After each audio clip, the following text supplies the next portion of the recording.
मैंने उसे ईंट का जवाब पत्थर से दिया। अच्छा हुआ जैसे को तैसा मिला। ये कुछ वाक्य हैं जो बताते हैं कि किसी व्यक्ति के सामने वाले व्यक्ति से वैसा ही या उससे भी बुरा व्यवहार किया होगा जिसका सामने वाले व्यक्ति ने उसके खुद के साथ किया होगा।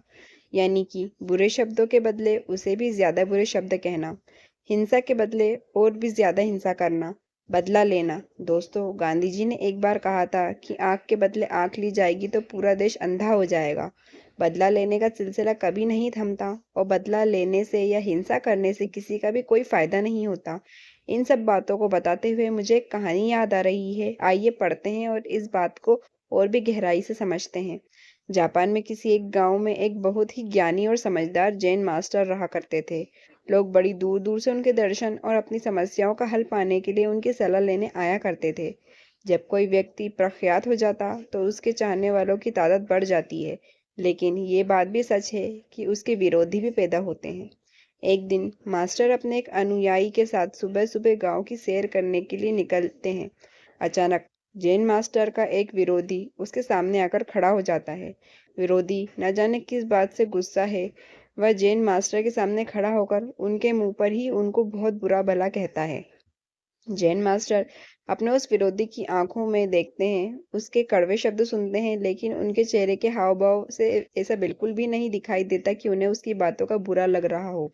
उल्टा वे अपने विरोधी की तरफ देखकर मुस्कुराने लगते हैं। जैन मास्टर की ऐसी प्रतिक्रिया देखकर विरोधी और भी ज्यादा चिढ़ जाता है और वे अब सीधे उनको गालियां देने लगता है।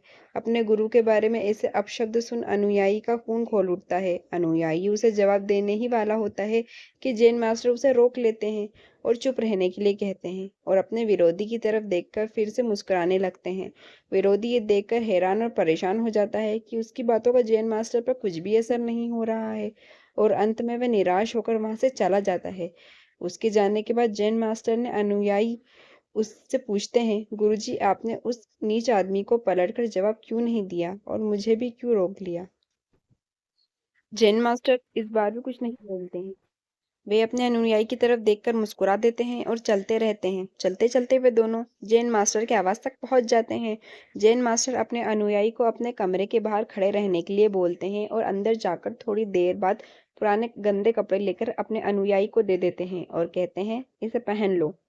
अनुयायी जैसे ही उन कपड़ों को अपने हाथ में लेता है तो उनसे आ रही भयानक बदबू उसे सहन नहीं होती और वह कपड़ों को दूर फेंक देता है। अनुयायी जैन मास्टर से कहता है कि माफ कीजिए गुरुजी, मैं इन्हें नहीं पहन सकता। इतने घिनौने कपड़े आप भला मुझे क्यों पहनने के लिए कह रहे हैं?